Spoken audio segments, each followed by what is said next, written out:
Un angle se mesure avec un rapporteur et sa mesure s'exprime en degrés. Alors juste une petite remarque à l'oral, vous pouvez mesurer des angles dans une autre unité que des degrés, en radians, mais ça c'est quelque chose qui est fait généralement pas avant le lycée, donc nous on va pas du tout s'en occuper, et juste si jamais vous avez un rapporteur qui a les deux mesures, faudra bien regarder que les degrés à chaque fois.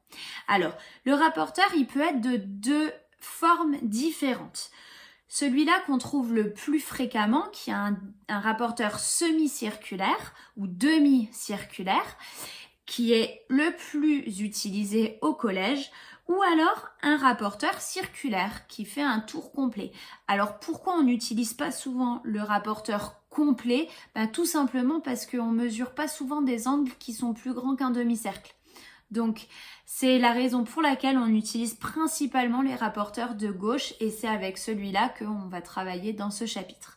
Alors, le principe, ça vous n'avez pas besoin d'écrire, je vais juste vous expliquer un petit peu d'où ça sort ce rapporteur pour que vous compreniez mieux comment on l'utilise. Alors, je pourrais essayer de mesurer mon angle avec une règle. Donc ici, je prends ma règle, je viens la mettre entre A et C et je pourrais dire ça fait 8 cm et demi. Ben oui, mais le problème, c'est que si je gomme un peu le bout de mes côtés des angles, du coup, je vais venir mesurer ici. Par exemple, ça fait plus que 5 cm. Mais pourtant, l'angle, il n'a pas changé. Il ne s'est pas écarté plus ou moins. Donc, sa mesure, elle ne devrait pas changer. Et donc, une règle droite comme ça fonctionne absolument pas. Donc, les mathématiciens, ils se sont dit, mais comme ça s'ouvre en faisant un arc de cercle, il faudrait trouver quelque chose qui a une forme de cercle. Ça serait plus logique. C'est ce qu'ils ont fait. Alors, on a pris un demi-cercle ou un cercle. Nous, on va rester sur un demi-cercle, comme vous voyez ici. Et puis, ce demi-cercle, on l'a découpé en plusieurs graduations. Ici, j'ai pas mis toutes les graduations. J'en ai mis que pour les dizaines de degrés. Vous allez voir juste après. Et on se rend compte que quand on vient mesurer plus à l'intérieur ou plus à l'extérieur, en fait, ça change strictement rien parce qu'on mesure le long des rayons qui sont dessinés ici. Et donc, ça ne dépend absolument pas d'à quelle longueur on se place par rapport au sommet. Et ça, c'est pourquoi c'est un instrument qui est vraiment fait pour mesurer un angle. Alors, comment on l'utilise? Là, je l'ai mis sur mon dessin.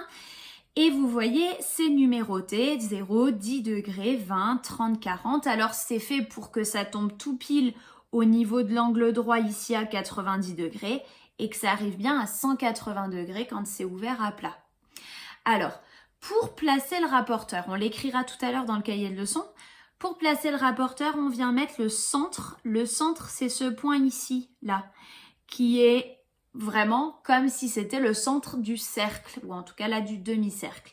Ce centre, on va venir le mettre sur le sommet de l'angle, donc ici sur le point E.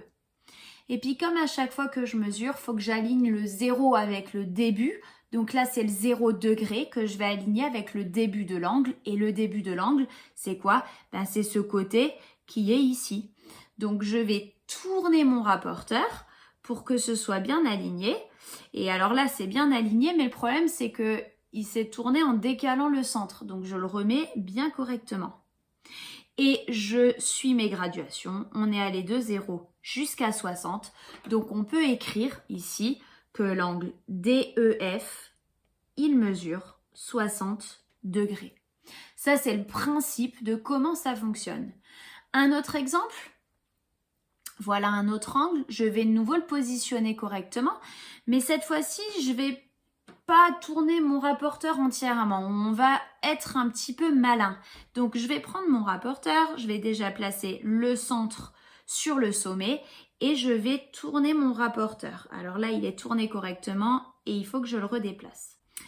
On se rend compte que là, on n'a pas aligné le 0 degré, donc on va compter comme si c'était 0 degré parce que de toute façon, vous avez bien compris qu'il y a 10 degrés d'écart entre chaque rayon.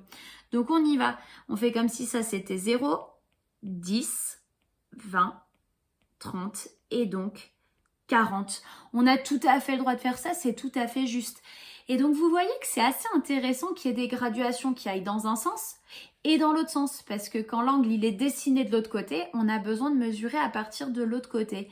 Et en fait, c'est exactement pour ça que sur un rapporteur, je ne sais pas si vous arrivez à bien le voir, mais on a deux graduations. Il y a le 0 qui part de là, dans le sens là, et on a un 0 qui part à l'intérieur de ce côté-là, dans l'autre sens. C'est pour éviter d'avoir à compter à la main. Ils ont mis les graduations des deux côtés. Alors, maintenant que ça c'est bien compris, on reprend le cahier de leçons et on va juste récapituler. Pour bien placer le rapporteur, on met le centre du rapporteur sur le sommet de l'angle. Hyper important. Je vous ai redessiné. Le centre, il est toujours au niveau de la petite cible qui est dessinée. Alors chez certains, il n'y a pas une petite bande comme ça en bas. Et le centre, il est directement sur le bas du rapporteur. Il faudra bien regarder où c'est dessiné chez vous. Et si vous avez un rapporteur complet, c'est pas grave du tout, le centre il est bien au centre. Et on aligne un des deux 0 degrés, vu qu'il y en a un de chaque côté, on choisit le plus pratique, et on l'aligne sur un des côtés de l'angle. Donc pour qu'on soit bien sûr, voilà les 0 des rapporteurs. Pas besoin de dessiner les rapporteurs, hein, vous avez bien compris comment ça fonctionne.